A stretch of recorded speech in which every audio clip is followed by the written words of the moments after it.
Sardar Singh convent college Mahmudabad Sitapur.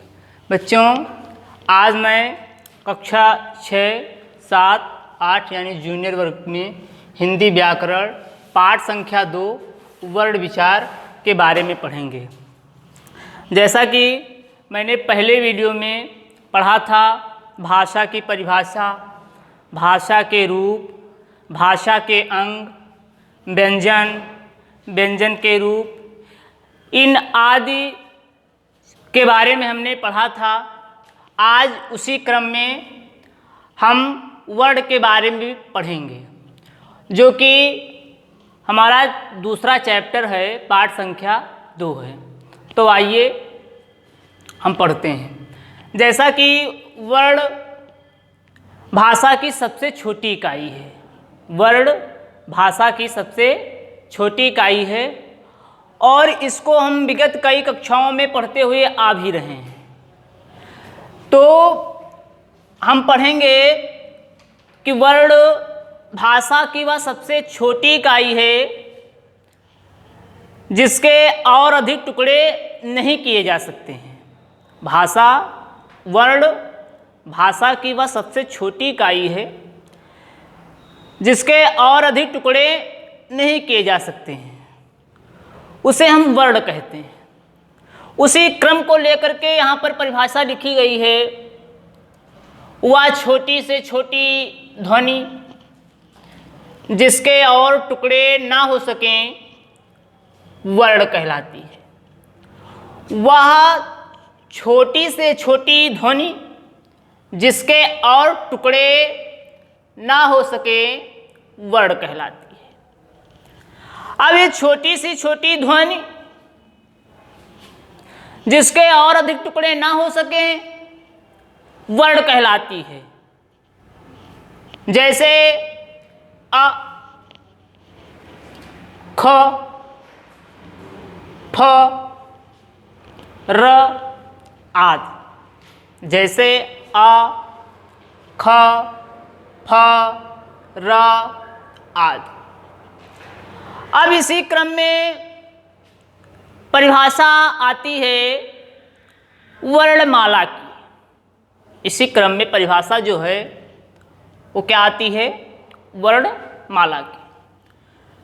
वर्णमाला की परिभाषा हम पढ़ेंगे कि वर्णों के क्रमबद्ध समूह को या क्रमबद्ध तरीके को वर्णमाला कहते हैं।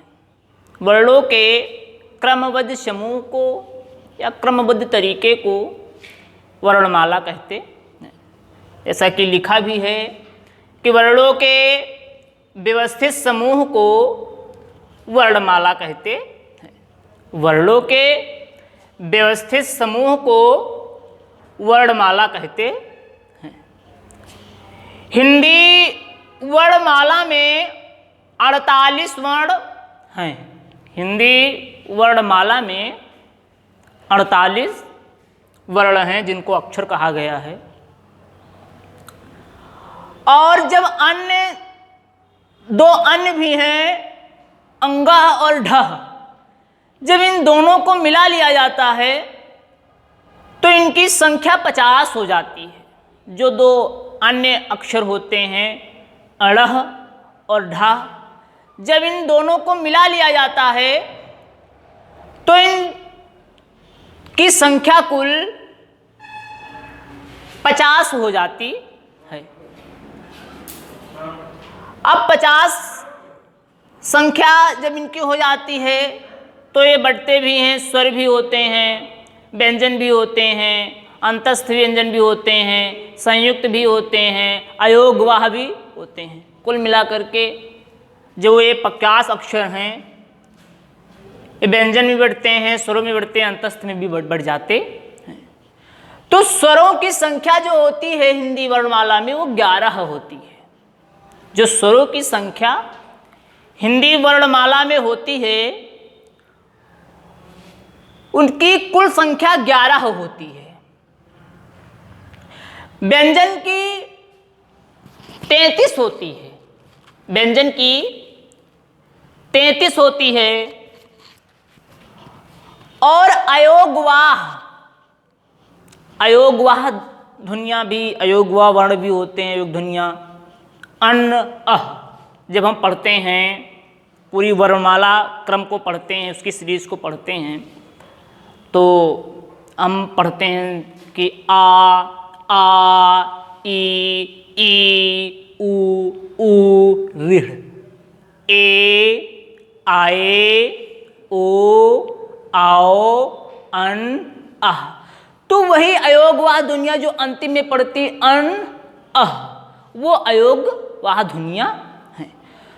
तो हमने जैसा कि आपको बताया वर्णमाला कि वर्णों के व्यवस्थित समूह को वर्णमाला कहते हैं। और हिंदी वर्णमाला में 48 अक्षर हैं, और जब दो अन्य को मिला लिया जाता है, जब दो अन्य को मिला लिया जाता है तो 50 हो जाते हैं, और वो दो अन्य वर्ण हैं अंग और ढ। तो अब हम उसी क्रम में पढ़ेंगे संयुक्त व्यंजन। संयुक्त व्यंजन की परिभाषा होती है स्वर रहित, स्वर रहित व्यंजनों के मेल को, स्वर रहित व्यंजनों के मेल को संयुक्त व्यंजन कहते। स्वर रहित व्यंजनों के मेल को संयुक्त व्यंजन कहते। आप सामान्य तौर से समझ लीजिए कि इसमें स्वरों का जो महत्व है वो संयुक्त व्यंजन में नहीं है। यानी संयुक्त व्यंजन व्यंजनों से बनते हैं, संयुक्त व्यंजन व्यंजनों के संयोग से बनते हैं। तो इसीलिए इसकी परिभाषा भी बताई गई कि स्वर रहित व्यंजनों के मेल को, स्वर रहित व्यंजनों के मेल को संयुक्त व्यंजन कहते हैं।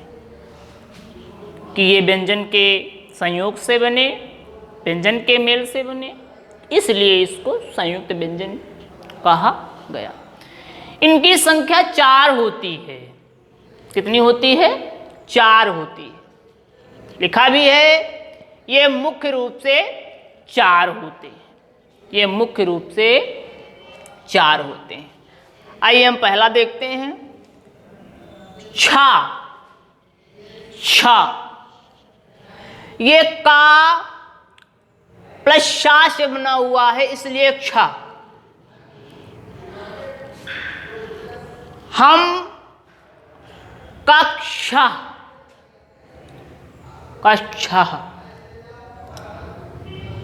क्षण, कक्षा और क्षण।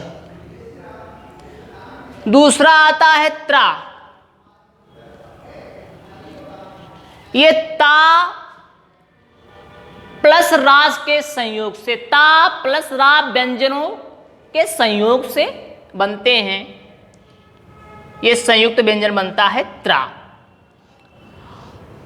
जैसे कि मित्र शत्रु, मित्र शत्रु। फिर आता है ज्ञा। बच्चों ज्ञा बनता है जा और इया के संयोग से। जा और इया व्यंजन जो होता है इनके संयोग से क्या बनता है? क्या बनता है। जैसे ज्ञान, ज्ञानी, यज्ञ। जैसे ज्ञान, ज्ञानी, यज्ञ। अब बच्चों बात आती है इस अंतिम वाले की, श्रा की। तो ये श्रा, इसको श्रमिक, श्रमिक वाला श्रा, श्रमिक। तो ये सा प्लस रा के संयोग से बनता है, मेल से बनता है, जो संयुक्त व्यंजन अंतिम है रूप इसका स्रा वाला, श्रमिक के उससे जानते हैं जो हम। तो बच्चों ये स्रा शा प्लस रा के संयोग से मेल से बनता है, जैसे कि श्रम श्री, जैसे कि क्या, श्रम श्री। तो ये संयुक्त व्यंजन के मुख्य रूप 4 संयुक्त व्यंजन हुए ये, और ये किन किन व्यंजनों के संयोग से बनते हैं वो श्यामपट्ट पर दर्शा दिया गया है, लिख दिया गया है। आप भली भांत देख सकते हैं कि ये क्षा किन किन व्यंजनों के संयोग से बना, ये त्रा किन किन व्यंजनों के संयोग से बना, ये ज्ञा किन किन व्यंजनों के संयोग से बना, और ये श्रा किन किन व्यंजनों के संयोग से बना। तो हमने इस प्रकार ये संयुक्त व्यंजन की परिभाषा को क्या कर लिया, पढ़ लिया। हमने इस प्रकार संयुक्त व्यंजन की परिभाषा को पढ़ा और इसकी परिभाषा भी पढ़ी गई और श्यामपट्ट पर लिखी भी है कि स्वर रहित व्यंजनों के मेल को संयुक्त व्यंजन कहते हैं। आइए बच्चों, फिर इसी क्रम में हम अब आते हैं वर्ण के भेद पर। वर्ण के भेदों के बारे में जानते हैं। तो वर्ण के भेद ये मुख्य रूप से इनके 2 भेद होते हैं, स्वर और व्यंजन, स्वर और व्यंजन। तो वर्ण के भेद हेडिंग पड़ी है और फिर लिखना है कि वर्ण के 2 भेद होते हैं, स्वर और व्यंजन। अब हम आपको बताते हैं कि स्वर, तो जिन अक्षरों की उच्चारण करने में, इन अक्षरों की उच्चारण करने में लिखा है, जिन अक्षरों की उच्चारण करने में किसी अन्य अक्षर की सहायता नहीं ली जाती, उन्हें क्या कहते हैं, स्वर कहते हैं। उन्हें क्या कहते हैं, स्वर कहते हैं। तो आइए फिर से पढ़ें। जिन अक्षरों की उच्चारण करने में किसी अन्य अक्षर की सहायता नहीं ली जाती, उन्हें हम स्वर कहते हैं। बच्चों, स्वर की संख्या जो हिंदी वर्णमाला में है वो 11 होती है। कितनी होती है, 11। मैंने पूर्वोक्त में बताया आपको, उपरोक्त में बता रखा है कि आ, ई, ऊ, ऋढ़। अब ये 7 हो गए। ए, आए, ओ, आओ, ये 4 हो गई। दोनों को मिलाकर के संख्या 11 हुई। इसलिए हिंदी वर्णमाला में जो स्वर की संख्या है वो 11 है। हम आते हैं स्वर के भेद पर। स्वर के निम्नलिखित 3 भेद हैं। कितने भेद हैं, 3 भेद हैं। कौन कौन से, ये भी देखते हैं। नंबर 1 ह्रस्व स्वर, नंबर 1 ह्रस्व स्वर। नंबर 2 दीर्घ स्वर, नंबर 2 दीर्घ स्वर। और नंबर 3 प्लुत स्वर, नंबर 3 प्लुत स्वर। स्वरों के निम्नलिखित 3 भेद हैं। नंबर 1 ह्रस्व स्वर, नंबर 2 दीर्घ स्वर और नंबर 3 प्लुत स्वर। ह्रस्व स्वर को बोलने में बहुत कम समय लगता है, यानी कहने का मतलब जो एक मात्रिक वाले अक्षर होते हैं, एक मात्रिक वाले जो अक्षर होते हैं जिनको बोलने में बहुत कम समय लगता है, वो ह्रस्व स्वर कहलाते हैं। क्या कहलाते हैं? ह्रस्व स्वर कहलाते हैं। परिभाषा भी हम सीधी लिख सकते हैं कि जिन अक्षरों को बोलने में बहुत कम समय लगता है या वे अक्षर एक मात्रिक वाले होते हैं, उन्हें हम ह्रस्व स्वर कहते हैं। जैसे आ, ई, उ, आ, ई, उ आदि। उसके बाद में दूसरा जो होता है वो होता है दीर्घ स्वर। हम दीर्घ स्वर की परिभाषा भी पढ़ लेते हैं उसी क्रम में कि जिन अक्षरों को बोलने में ह्रस्व से दोगुना समय लगता है, भाई उसमें बोलने में बहुत कम समय लगता था, वो एक मात्रिक वाले होते थे। इनको बोलने में ह्रस्व से दोगुना समय लगता है, तो ये हमारे दीर्घ स्वर कहलाते हैं। इनकी भी संख्याएं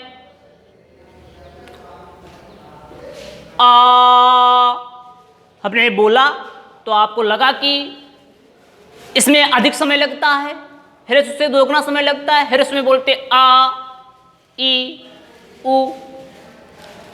हम दीर्घ को बोलते हैं आ, ई। इसी क्रम में प्लुत स्वर भी आता है, जो स्वरी के भेद हैं। इनको बोलने में स्वर और दीर्घ दोनों के क्रम को अगर रख लिया जाए तो 3 गुना समय लगता है। हम जब इन अक्षरों का उच्चारण करते हैं तो बहुत अधिक समय लगता है।